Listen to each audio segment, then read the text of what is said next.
आह भी भर लें तो हो जाते हैं बदनाम, वो कत्ल भी करें तो चर्चा नहीं होता। जो 4000 स्क्वायर किलोमीटर चीनियों को सौंप दे, चर्चा नहीं होती। गांधी जी ने जैसे नमक का मार्च किया था दांडी तक, हम टंग मार्च करेंगे। हम इन्हीं चरवाहों के साथ जाएंगे, वो हमें दिखाएंगे कहां तक हमारे चरागे थे, आज कहां पहुंच गए हैं। जेल बरोदा आंदोलन के लिए मैं कहूंगा तैयार रखें अपने जेलों को खाली साफ करके, हम आ रहे हैं। जरूरत पड़े तो लद्दाख में भी असहयोग आंदोलन होगा आने वाले हफ्तों या महीनों में। जो यहां पर सरकार है वो पैरालाइज हो जाएगी, अपंग हो जाएगी। भारत माता की, भारत माता की, भारत माता की। बहुत बहुत धन्यवाद। आज यहाँ लेह के नवांग दुर्जिस तोपदन स्टेडियम में आप लोग एक धन्यवाद सभा में आए हैं, तो मैं ये आज का धन्यवाद अर्पण करूंगा उन लाखों बल्कि करोड़ों भारत के नागरिकों का जो कि गुमनाम हैं, बेनाम हैं, अपने अपने शहरों से जो उनसे बन पड़ता है वो कर रहे हैं लद्दाख के समर्थन में। आप सबको मेरा सलाम, आप सबको मेरा नमन कोटि कोटि। लद्दाख के समर्थन में जितने लोग अभी तक जुड़े हैं और जुड़ रहे हैं, जो सड़कों पे आए हैं, बहुत शहरों में तो सभाएं कर रहे हैं, अनशन कर रहे हैं हमारे साथ। आज सुबह मैंने वीडियो कॉन्फ्रेंस से एक सज्जन का अनशन तोड़ा जो पुणे में 10 दिन तक अनशन पे रहे लद्दाख के लिए। उनका अनशन हमारे साथ उन्होंने ख़त्म किया। तो उन सब को मैं लद्दाख की तरफ से हार्दिक धन्यवाद देना चाहता हूं। और वैसे तो होना भी चाहिए, हम एक देश हैं, एक जनता हैं पूरे भारत की। तो जब एक हिमालय पे संकट हो तो पूरे भारत का संकट है, और ऐसा ही आपने प्रतीक दिया इस तरह से लद्दाख के इस आंदोलन के साथ जुड़कर। तो लद्दाख की पूरी जनता, बल्कि लद्दाख के पहाड़, लद्दाख के ग्लेशियर, लद्दाख के फूल, पत्ते, पक्षी, पशु सब आपका धन्यवाद करते हैं। अब जरा बात करेंगे हम क्यों हम ये आंदोलन कर रहे हैं। बचपन में हमें सिखाया गया था कि अपना हक मांगना सीखो, अपना हक लेना सीखो, मांगने से भी ज्यादा लेना सीखो जो आपका हक है। वचन का पालन करना सीखो, वादों को निभाना सीखो, सच्चाई पर चलना सीखो। ये सब हमारे विद्यालयों में, भारत के पाठ्यक्रम में हमारे शिक्षकों ने हम में ठूस ठूस के भरा है। और अब नहीं होता हमसे जब कहीं अन्याय हो और वो हम पे ही हो, तो और भी आवाज़ उठाना नेचुरल है, प्राकृतिक है। तो ऐसा ही कुछ ज़रूरत लद्दाख में पड़ी है, क्योंकि लद्दाख में जैसा आप लोगों को मालूम है, लद्दाख का ये पर्यावरण बहुत ही संवेदनशील है, नाजुक है, बिगड़ सकता है, बहुत अलग है ये बाकी देश से, बल्कि दुनिया से। ये लखनऊ, चंडीगढ़, उत्तर प्रदेश जैसा नहीं है, ये तो मंगल ग्रह जैसा ज़्यादा दिखता है किसी और प्रदेश से। तो ऐसे एक भूभाग का संचालन, उसकी देखरेख, उसका रख रखाव, संरक्षण कैसे करें, ये यहाँ के जो मूल निवासी जनजातीय जनसंख्या है उन्हें आता भी है और उनकी जिम्मेदारी भी है। तो इन्हीं जिम्मेदारियों को निभाने के लिए जब लद्दाख जम्मू कश्मीर से अलग हुआ एक यूटी बनकर, तब हमने 2 उम्मीदें की थी। पहली तो कि इन पहाड़ों को, इन जनजातियों को संरक्षण 6वें शेड्यूल में मिलेगा। भारत के संविधान में जो रखा हुआ है भारत माता ने ऐसे पुत्रों पुत्रियों के लिए जो थोड़े अलग जीवन जीते हैं, पहाड़ों में हैं, कहीं जंगलों में हैं, जिन्हें हम इंडिजिनस पीपल, ट्राइबल पीपल या जनजातीय लोग कहते हैं। असल में ये एक रखवाले हैं भारत के प्राचीन ज्ञान का।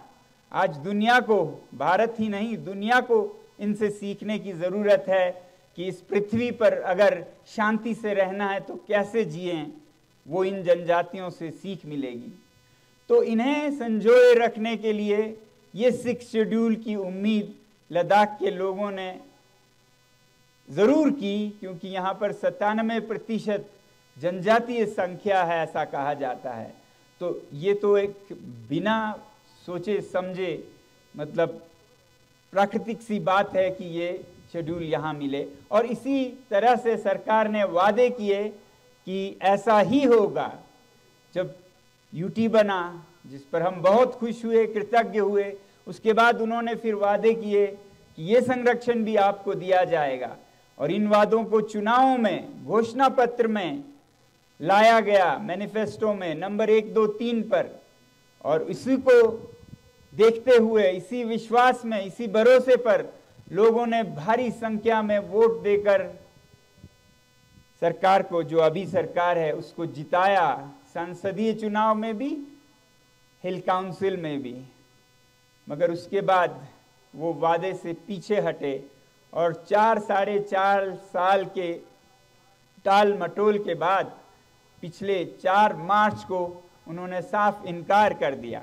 वादा करने के बावजूद क्या ये जायज है आप लोगों को?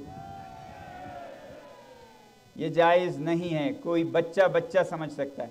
अब ये हमारा हक बनता है कि जो वादा हुआ है उसे हम लें। यही तो हमने बचपन में सीखा, अपना हक लेना सीखो, वचन पूरा करना सीखो। तो यही मांग रहे हैं हम।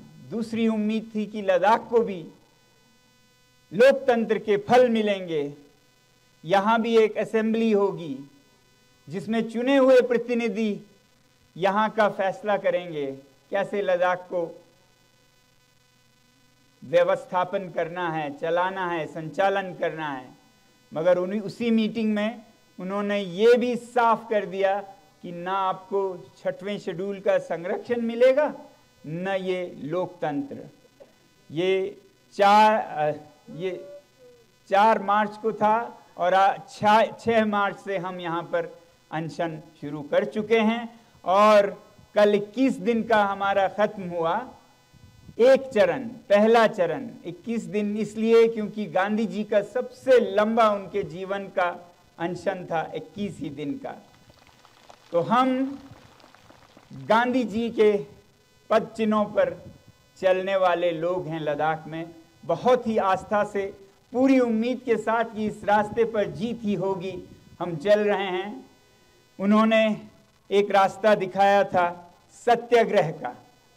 सत्याग्रह का यानी कि सच्चाई को पकड़ के रखो, उस पे चलोगे तो सफलता मिलेगी ही। तो हम उसी पे पकड़ के सच्चाई की मांग कर रहे हैं, वचन का पूरा करने की मांग कर रहे हैं। और उसके लिए हम सत्याग्रह के ही शैली में अनशन पर बैठे हैं। हम किसी और पर दुख नहीं दे रहे हैं, पीड़ा नहीं दे रहे हैं, खुद पे दे रहे हैं। यही तो गांधी जी का रास्ता था सत्याग्रह का। तो इसी सत्याग्रह के अंदर उन्होंने कई रास्ते सिखाए। सिविल डिसोबीडियंस, हम पालन नहीं करेंगे ऐसे बातों का जो कि हित में नहीं है यहाँ के। तो मैं आप लोगों को जरा बताना चाहूँगा अगले आने वाले समय में हम क्या क्या करने वाले हैं और किस तरह से गांधी जी के पथ पर चलने वाले हैं। तो अभी 21 दिन का तो ठीक गांधी जी के अनुसार हम चले। और अब इस चरण के बाद दूसरे चरण में बैठे हैं हमारे लद्दाख की महिलाएं। वो आज से अनशन पर बैठी हैं, लंबी अनशन पर। और फिर उनके बाद युवा बैठेंगे अनशन पर। और उनके बाद फिर भिक्षुगण जो मठों से, गुम्पाओं में हैं, हमारे लद्दाख के धार्मिक गुरु, वो बैठेंगे। फिर बड़े बूढ़े बैठेंगे। फिर हम दोबारा से शायद मुझे बैठना पड़े। हालांकि हम सब उम्मीद करते हैं तब तक सरकार को अपना फैसला एहसास होगा कि उनके फैसले में कुछ ऊंच नीच रह गई, लद्दाख के साथ अन्याय हुआ, साफ साफ वादा करने के बाद सरकार खुद पीछे हट गई, ये उनको शोभा नहीं देती है। जो सरकार सच्चाई की कस्में खाती हैं और जो सरकार अभी फिर चुनाव में जा रही हैं गारंटीज के साथ, वो अपने घोषणा पत्र में क्या जवाब देंगे और क्या मुंह दिखाएंगे जनता से अगर लद्दाख का ये कहानी चलता रहा। तो इसलिए हमें बहुत उम्मीद है कि अगला चक्र सत्याग्रह का, अनशन का हमें ना करना पड़े, उसकी हम पूरी उम्मीद करते हैं, मगर पूरी तरह तैयार भी हैं। तो ये रहा अनशन की बात। अब गांधी जी ने सिविल डिसोबीडियंस में खिलाफत करते हुए सरकार का डांडी तक जाकर नमक का आंदोलन किया था, जिसमें उन्होंने नमक बनाया कानून, गंदे काले कानून को खिलाफत करते हुए। तो ऐसे ही हालत हमारे चांगतांग में हमारे चरवाहे भाई बहनों के साथ हो रहा है, जो कि दुनिया की सबसे कीमती पश्मीना के उत्पादन करते हैं, जिसे कश्मीर भी कहा जाता है। इससे महंगा दुनिया में लगभग कोई और फाइबर नहीं है, वो उत्पादन करते हैं। आज उन्हें अपने बकरियां, अपने याक बेचने पर मजबूर किया जा रहा है। यहां बहुत उनमें से अनशन में जुड़े, क्योंकि उनकी पीड़ा बहुत तेज है, क्योंकि उन पर गुजर रही है ये सब। तो उनके जो चरागे हैं वो एक तरफ दक्षिण की तरफ से भारतीय औद्योगिक प्लांट्स, बिजली के, सोलर के, जो दसियों हजारों एकड़ में उनसे जमीन ले जा रही है। 20,000 एकड़ ले गए हैं और 20,000 मांग रहे हैं, यानी कि 150 स्क्वायर किलोमीटर उनसे मांगा जा रहा है, जो कि उनके सबसे अच्छे चरागे हैं। अब वो क्या खाएंगे अगर उनके सारे चरागे ले गए? तो वो तो जाएंगे, उनके साथ एक सदियों, हजारों साल पुराना एक परंपरा भी डूब जाएगा। तो उनके ये हक उनसे छीने जा रहे हैं भारतीय उद्योगों के जरिए भी। और इनमें से ये सबसे अच्छे उद्योगों में है सोलर एनर्जी का। हम चाहते हैं कि भारत में लद्दाख की ऊर्जा पहुंचे, मगर वो यहाँ के चांगपा समुदाय के समन्वय से पहुंचे, उनसे बिना पूछे जबरदस्ती ना हो, जो कि अभी हो रहा है। उनको कहा जा रहा है ये साहब आप खाली करेंगे, ये लेंगे तो लेंगे, नहीं तो कुछ भी नहीं देंगे, इस तरह से। जबकि 6वां शेड्यूल अगर उसका संरक्षण होता लद्दाख में, तो उनको पूछे बिना कुछ भी ना हिलता, घास का एक तिनका भी ना हिलता। तो इसलिए चाहिए लद्दाख के संरक्षण के लिए 6वां शेड्यूल। वो जरूर देंगे, क्यों नहीं देंगे? बिजली, लद्दाख की जो धूप है वो भारत के साथ क्यों ना बांटे, मगर वो अपनी मर्जी से, जहां उनके चरागे कम और ऊर्जा ज्यादा है उस तरह से देंगे, मगर आज उनसे छीना जा रहा है, उनसे बिना पूछे। तो ये हमें देखना है जाकर कि क्या उनके साथ हो रहा है, उन्हें कैसे रोका जा रहा है। दूसरी तरफ उत्तर से चीन अपना अतिक्रमण बढ़ाए जा रहा है दशकों से, और हाल के सालों में तो हद से ज्यादा, और यह भी छुपाया जा रहा है। एक तरफ इतनी पीड़ा इन चरवाहे समुदायों को, और उसके बाद वो आह भी ना कर पाए।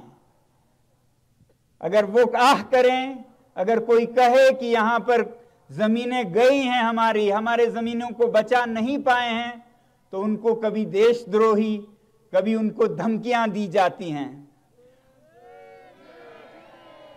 जब हम ये कह रहे थे कि हम बॉर्डर की तरफ मार्च करेंगे, तो कई लोगों ने हमें भी आप देशद्रोही हैं ऐसा कहा। तो मैं कहता हूं, हाँ, हम आह भी भर लें तो हो जाते हैं बदनाम, वो कत्ल भी करें तो चर्चा नहीं होता। ये हालत है आज की सरकार की। हम पे जो जुल्म हो रहा है, हमारे सर कट रहे हैं, हम आह करें तो देशद्रोही बन रहे हैं। जो 4000 स्क्वायर किलोमीटर चीनियों को सौंप दे, चर्चा नहीं होती। तो अब होगा लद्दाख के लोग जाकर वास्तविक भूमि पर उद्योगों को कितना चरागा जा रहा है, कितने किलोमीटरों, मतलब एक पूरा शहर जितना जमीन उद्योगों के लिए चरवाहों के चरागे जा रहे हैं। दूसरी तरफ उससे भी 20 गुना ज्यादा चीन को जा रहा है। तो क्या हालत है इन चरवाहों की, देश को दिखाने की जरूरत है ताकि उन्हें समझ आए कि ये संरक्षण लद्दाख के लोग कुछ ऐसे ही नहीं मांग रहे हैं, जरूरत है इसकी, उनके जान पे बनाई है, उनके रोजी पे बनाई है। तो इसलिए हम गांधी जी ने जैसे नमक का मार्च किया था डांडी तक, हम चांगथंग मार्च करेंगे। चांगथंग मार्च जिसे हम कहेंगे, क्योंकि बॉर्डर एक तरफ चीन की तरफ है मगर दूसरी तरफ नहीं है। चांगथंग मार्च में हम पूरे देश को सिलसिलेवार लाइव दिखाना चाहेंगे कि क्या हो रहा है।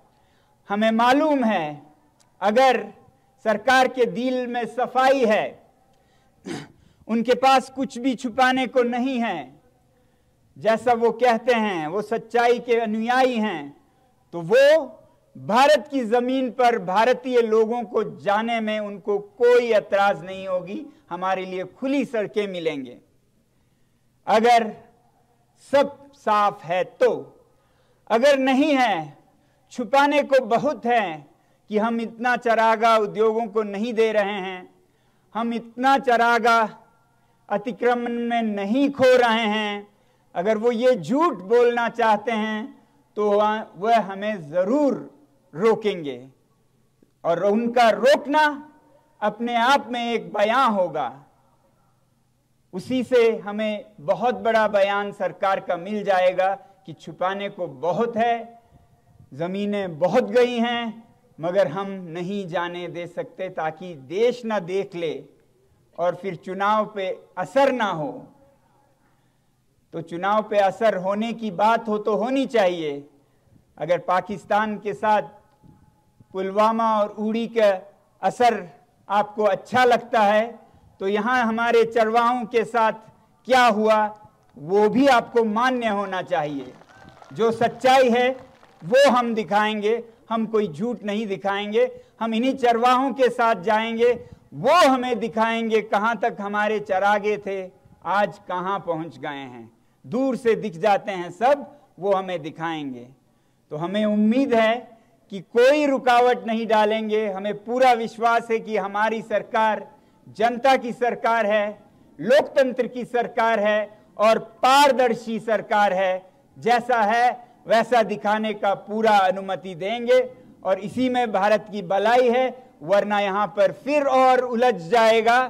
क्योंकि अगर वो हमें रोकते हैं या ले से जाने से या खारू से या आगे माहे से या चांगथंग में, तो एक तरफ उसका मतलब होगा बहुत कुछ छुपाया जा रहा है, दूसरी तरफ ये कोई 2-4 लोग नहीं होंगे, लगभग 10,000 लोग जाएंगे इस पर।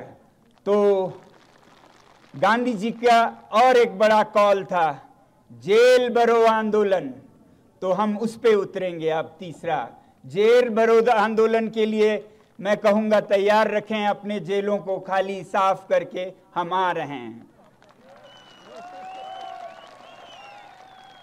ये जेल भरो आंदोलन से अभी की ही सरकार ने बहुत लाभ उठाया, क्योंकि गांधी जी के दिखाए इन रास्तों पर बहुत सारे देश चले। दक्षिण अफ्रीका में नेल्सन मंडेला, उत्तर अमेरिका में उनका जो रंग भेद के प्रति आंदोलन था उसमें मार्टिन लूथर किंग, उन सब ने गांधी जी से सीखा। और एक सीखने वाले थे अन्ना हजारे जी। उन्होंने गांधी जी के इस पथ पर 2011 में जेल भरो आंदोलन और सत्याग्रह अनशन का आह्वान दिया, क्योंकि वो करप्शन, भ्रष्टाचार के खिलाफ लड़ रहे थे। उस आंदोलन में तो भारतीय जनता पार्टी को सबसे बड़ा फायदा हुआ और 2014 में वो जीत गए, उनके पास सरकार पहुंचा। तो अब उनकी बारी है दिखाने की कि वो उसी सच पे चल रहे हैं जिस सच के सहारे वो सत्ता में आए। तो आज जेल भरो आंदोलन जो अन्ना हजारे जी ने 2011 में भ्रष्टाचार के खिलाफ तब के कांग्रेस हुकूमत को दिया था, वही आज हम उनसे कह रहे हैं, अगला हमारा अगर रोका गया तो जेल भरो आंदोलन होगा, उसके लिए हम तैयार रहें। और उसके बाद अगर जरूरत पड़े तो गांधी जी का और एक मंत्र है, एक और पुड़िया है उनकी जादू की, वो है नॉन कोऑपरेशन, असहयोग आंदोलन, जिसमें देश के सभी लोगों ने अंग्रेजी हुकूमत के हर काम को करने से इनकार कर दिया। चाहे वो मजदूर थे या सरकार के मुलाजिम थे, सब ने अपने कलम नीचे रख दिए, कहा हम आपके काम नहीं करेंगे, आप सच्चाई पर नहीं चल रहे हैं। तो जरूरत पड़े तो लद्दाख में भी असहयोग आंदोलन होगा आने वाले हफ्तों या महीनों में, नॉन कोऑपरेशन मूवमेंट, जिसमें लद्दाख के जितने भी लोग सरकार या गैर सरकारी प्रोजेक्ट से जुड़े हैं वो सब अपना हिस्सा निभाएंगे, जिम्मेदारी निभाएंगे, क्योंकि सबके भविष्य का सवाल है ये, सबके बच्चों का सवाल है ये, सबके पानी का सवाल है ये। ऐसा नहीं है कि जो यहाँ इस आंदोलन में जुड़े हैं उनके पास आगे पीछे खाने को कुछ भी नहीं है, घर परिवार और सब कुछ सिर्फ सरकारी मुलाजिमों के साथ है। उनके पास दौलत है, तनख्वाह है, नौकरियां हैं, तो इसलिए उनको एक स्पेशल छूट मिल जाए, एक इम्यूनिटी मिल जाए, ऐसा हम बहुत हद तक करते रहेंगे, मगर आखिर में हमारी उम्मीद होगी कि हर लद्दाखी, चाहे वो जिस भी शोबे में काम करते हो, वो असहयोग आंदोलन में जुड़ेंगे और जो यहाँ पर सरकार है वो पैरालाइज हो जाएगी, अपंग हो जाएगी, कोई कागज नहीं हिलेगा। ऐसा यहाँ के यूनियन टेरिटरी की हाल होगी अगर लद्दाख के लोगों के समन्वय के साथ न चलाएं, अपनी मन मर्जी से चलाते रहें। जिस तरह से यहाँ पर कई लोगों ने बताया, मैं उसके विस्तार में नहीं जाना चाहूँगा। मैं विनती करूँगा यूटी एडमिनिस्ट्रेशन के अफसरों से वो हिंदी अनुवाद ले ले लद्दाखी भाषणों का, जिसमें कहा गया कि यूटी के जो 6,000 करोड़ है वो जनता तक तो नहीं पहुंचता है, मगर किन किन बातों पे खर्च किया जाता है, किन किन बेशर्मी से सरकार के पैसे जो कि टैक्स पेयर के पैसे हैं उनको कहां खर्चें, उन्हें समझ नहीं आ रहा है। कहीं मैदान भरकर गाड़ियां, तो कहीं एक एलजी एक महल बनाते हैं, दूसरा एलजी उसको छोड़कर और एक महल बनाते हैं। हर महल इनका 30, 40, 50 करोड़ का होता है। और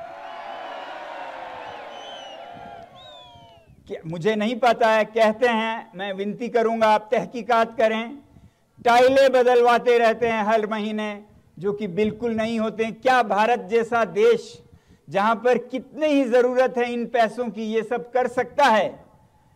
जहां जनता को कितनी मदद चाहिए शिक्षा में, महिलाओं को, बूढ़ों को, क्या वो महलों को बनाने और बिगाड़ने में ये सरकार का जिस पर कहा जा रहा है लद्दाख में कितना तरक्की हुआ है, इतने 1000 करोड़ दिए गए हैं, तो वो करोड़ कैसे उड़ाया जा रहा है? मैं इन जर्नलिस्ट में से, पत्रकारों में से विनती करूंगा वो भी इस पे कुछ लेख लिखें, इस पे कुछ फिल्म निकालें, जिससे दिखे कि लद्दाख में क्या हो रहा है। तो आज मेरा सबसे बड़ा आज दायित्व था कि भारत के हर नागरिक का धन्यवाद करूं जो लद्दाख के इस आंदोलन से जुड़े हैं और जुड़े रहेंगे। और जब लद्दाख में हम यहाँ का पर्यावरण कैसे बिगड़ रहा है, यहाँ के चरागे कैसे बिखर रहे हैं, उसके मार्च पे जाएंगे 7 अप्रैल को। रविवार 7 अप्रैल है, रविवार है, छुट्टी का दिन है। तो मैं अनुरोध करूंगा भारत के हमारे वीर सामाजिक कार्यकर्ता मार्च करें अपने अपने शहरों और राज्यों में जहां पर विकास के नाम पर विनाश हो रहा है। कहीं जंगल काटे जा रहे हैं, कहीं नदियों को मरोड़ा जा रहा है, कहीं शहरों में पानी का अकाल हो रहा है, कहां कहां विकास के नाम पर उद्योगपतियों को भारत की संपदा को बेचा जा रहा है। वो सब दिखाने का आप मार्च करें अपने अपने इलाकों से। तो ये एक प्रकृति का मार्च हो, ये एक स्थायी विकास का मार्च हो, हर जगह हो। और लद्दाख में हम चांगथांग मार्च पर निकलेंगे। आप सबका बहुत बहुत धन्यवाद। जय हिंद।